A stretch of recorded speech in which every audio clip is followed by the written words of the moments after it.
അസ്സലാമു അലൈക്കും. ഇന്നത്തെ റെസിപ്പി എന്താണെന്ന് വെച്ചാൽ നല്ല ഹോട്ടൽ രുചിയിൽ ഒരു അടിപൊളി ഈസി ബിരിയാണി നമുക്ക് വീട്ടിൽ തയ്യാറാക്കാൻ പറ്റിയാലോ.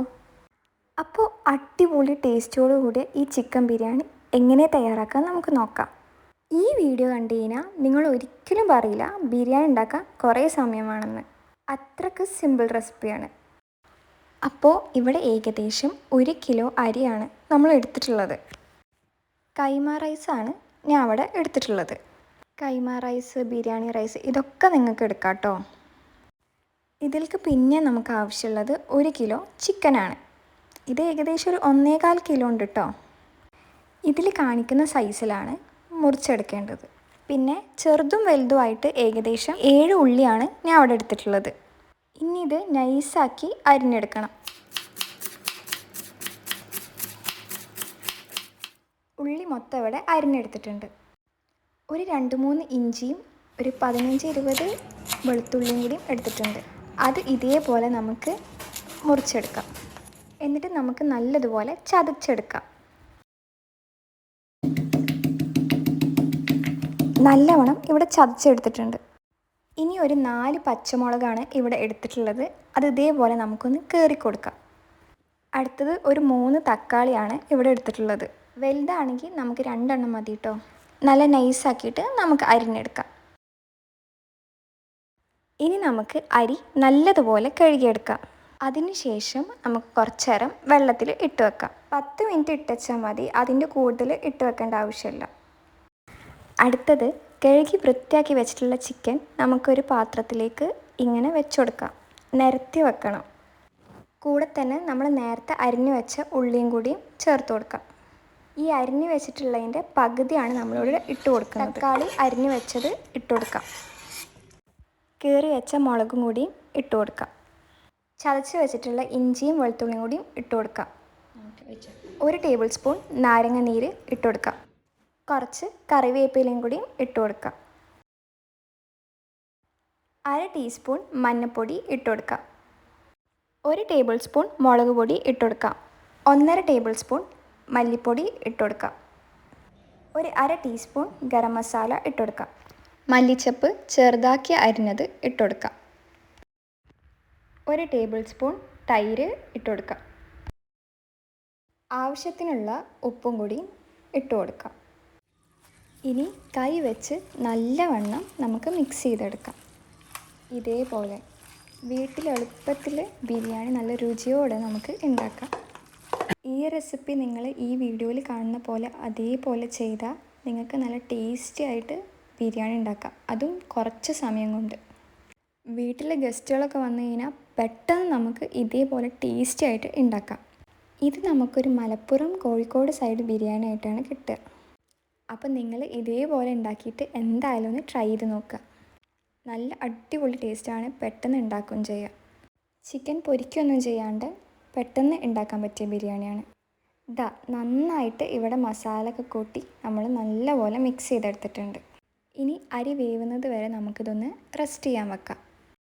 ഇനി ഇതേപോലെ ഒരു പാൻ നമുക്ക് അടുപ്പിൽ വെച്ചതിന് ശേഷം സൺഫ്ലവർ ഓയിൽ ഒഴിച്ചു കൊടുക്കാം. അതിലേക്ക് നമ്മൾ നേരത്തെ അരിഞ്ഞു വെച്ചിട്ടുള്ള ഉള്ളി ഇട്ട് കൊടുക്കാം. ഇത് നമുക്ക് വറുത്തെടുക്കാനുള്ളതാണ്.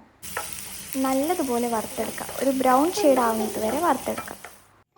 ഇനി അതേ പാനിലേക്ക് നമുക്കൊരു 10-12 കാഷ്നട്ട് ഇട്ട് കൊടുക്കാം. ഇതും നല്ലതുപോലെ നമുക്ക് വറുത്തെടുക്കാം. വറുത്ത് വന്നതിന് ശേഷം നമുക്കത് കോരി മാറ്റി വെക്കാം. അതിൽ തന്നെ നമുക്ക് കുറച്ച് ഉണക്കമുന്തിരിയും കൂടി വറുത്തെടുക്കാം. ഇനി നമ്മൾ അരി തിളപ്പിക്കുമ്പോൾ ഇടാൻ വേണ്ടിയിട്ട് കുറച്ച് ക്യാരറ്റ് ഇങ്ങനെ ചെറിയ ചെറിയ പീസസ് ആക്കിയിട്ട് കട്ട് ചെയ്തെടുക്കാം. ഇനി നമുക്ക് അരി വേവിക്കാൻ നോക്കാം. അതിനാണ് ഈ ചെമ്പിൽ നമ്മൾ ഇത്രയും വെള്ളം എടുക്കുന്നത്.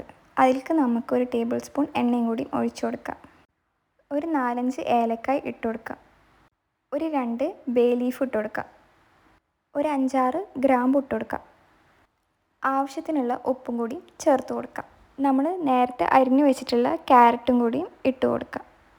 വെള്ളം തിളച്ച് വരുമ്പോൾ നമുക്ക് അതിലേക്ക് നേരത്തെ കഴുകി വെച്ചിട്ടുള്ള അരി ഇട്ട് കൊടുക്കാം.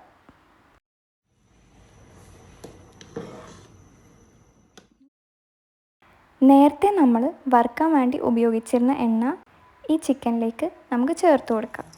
നേരത്തെ വറുത്ത് വെച്ചിട്ടുള്ള ഉള്ളിയും കൂടി ചേർത്ത് കൊടുക്കാം. നേരത്തെ ചെയ്ത പോലെ നമുക്ക് കൈ കൊണ്ട് ഒന്നുകൂടി നല്ലതുപോലെ മിക്സ് ചെയ്തെടുക്കാം.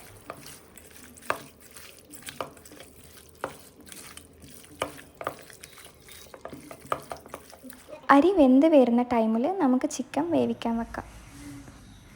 ആദ്യം ഹൈ ഫ്ലെയിമിൽ വെക്കാം കേട്ടോ. നമ്മൾ ചിക്കൻ ഇവിടെ തിളച്ച് വരുന്നുണ്ട്.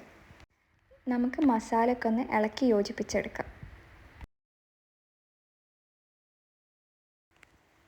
ഇവിടെ ചിക്കന് അത്യാവശ്യം വെള്ളമൊക്കെ ഇറങ്ങിയിട്ടുണ്ട്. നമ്മൾ എക്സ്ട്രാ വെള്ളമൊന്നും ആഡ് ചെയ്ത് കൊടുത്തിട്ടില്ല.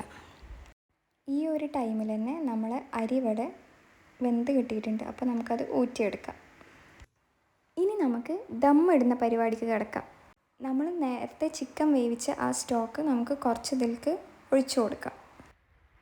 ചിക്കൻ്റെ മസാലയും ചിക്കനും കൂടി ഇതിലേക്ക് നിരത്തി വെച്ച് കൊടുക്കാം.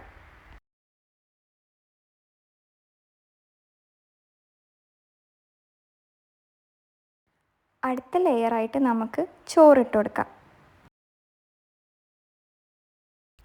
അതിൻ്റെ മുകളിൽ കൂടെ നമ്മൾ നേരത്തെ വറുത്ത് വെച്ച ഉള്ളിയും മല്ലിച്ചപ്പും കൂടി ഇട്ട് കൊടുക്കാം. വീണ്ടും നമുക്ക് ചിക്കൻ ഒരു ലെയറും കൂടി ഇട്ട് കൊടുക്കാം. ചോറ് നമുക്ക് വീണ്ടും അതിൻ്റെ മുകളിൽ കൂടെ ഒരു ലെയറും കൂടി ഇട്ട് കൊടുക്കാം. നല്ലതുപോലെ നിരത്തിയെടുക്കണം. ലാസ്റ്റായിട്ട് നമുക്ക് വറുത്ത് വെച്ചിട്ടുള്ള ഉള്ളിയും കാഷ്നട്ടും മല്ലിച്ചപ്പും മുന്തിരിയൊക്കെ ഇട്ട് കൊടുക്കാം. ഇനി ഇത് നമുക്ക് സ്റ്റൗവിൽ വെച്ചിട്ട് ഒരു 20 മിനിറ്റോളം വേവിച്ചെടുക്കണം. അപ്പോൾ ചിക്കൻ നല്ല വെന്ത് ആവിയൊക്കെ ചോറിലേക്ക് കയറി നല്ല അടിപൊളിയായിട്ടുള്ള ബിരിയാണി നമുക്ക് കിട്ടും. മുകളിൽ കൂടെ നമുക്ക് കുറച്ച് നെയ്യും കൂടി ഒഴിച്ചു കൊടുക്കാം. ഏത് നെയ്യാണെങ്കിലും പ്രശ്നമില്ല. കുറച്ച് സൺഫ്ലവർ ഓയിലും കൂടിയും ഒഴിച്ചു കൊടുക്കാം കേട്ടോ. ഒരു മീഡിയം ഫ്ലെയിമിലാണ് വേവിച്ചെടുക്കേണ്ടത്. ഒരു 20 മിനിറ്റോളം വേവിച്ചെടുക്കാം കേട്ടോ. അടി പിടിക്കാണ്ട് നോക്കണം. തീ ഓഫ് ചെയ്തതിന് ശേഷം ഏകദേശം ഒരു 15 മിനിറ്റോളം റെസ്റ്റ് ചെയ്യാൻ വെക്കാം. അങ്ങനെ വെച്ച് കഴിഞ്ഞാൽ നമ്മളെ ബിരിയാണി ഇവിടെ റെഡിയാണ്. ഇവിടെ നമുക്ക് നല്ല അടിപൊളിയായിട്ട് കിട്ടിയിട്ടുണ്ട്. നല്ല അടിപൊളി സ്മെല്ലാണ്. നിങ്ങൾ എന്തായാലും വീട്ടിൽ ട്രൈ ചെയ്ത് നോക്കണം. ആ റൈസ് കൺസിസ്റ്റൻസിയൊക്കെ നല്ല അടിപൊളിയായിട്ട് പെർഫെക്റ്റായിട്ട് കിട്ടിയിട്ടുണ്ട്. കണ്ടോ, ചിക്കനൊക്കെ കറക്റ്റ് വേവിലാണ് നമുക്ക് കിട്ടിയിട്ടുള്ളത്. അപ്പോൾ എല്ലാവരും മസ്റ്റായിട്ട് ട്രൈ ചെയ്ത് നോക്കണം. എന്നിട്ട് ഇഷ്ടപ്പെടുകയാണെങ്കിൽ കമൻറ്റ് ചെയ്ത് ഞങ്ങളെ അറിയിക്കണം. നിങ്ങൾക്ക് ഞങ്ങളുടെ ചാനലും വീഡിയോ ഒക്കെ ഇഷ്ടപ്പെടുകയാണെങ്കിൽ പ്ലീസ് സബ്സ്ക്രൈബ് ചെയ്തിട്ട് ഞങ്ങളൊന്ന് സപ്പോർട്ടും കൂടി ചെയ്യണം. കൂടെ ബെൽ ബട്ടനും കൂടി ഒന്ന് പ്രസ് ചെയ്യണം. നിങ്ങൾ ഈ റെസിപ്പി തന്നെ ഫോളോ ചെയ്ത് കഴിഞ്ഞാൽ നിങ്ങൾക്ക് സിമ്പിളായിട്ട് പെട്ടെന്ന് ഈ ബിരിയാണി ഉണ്ടാക്കാൻ പറ്റും.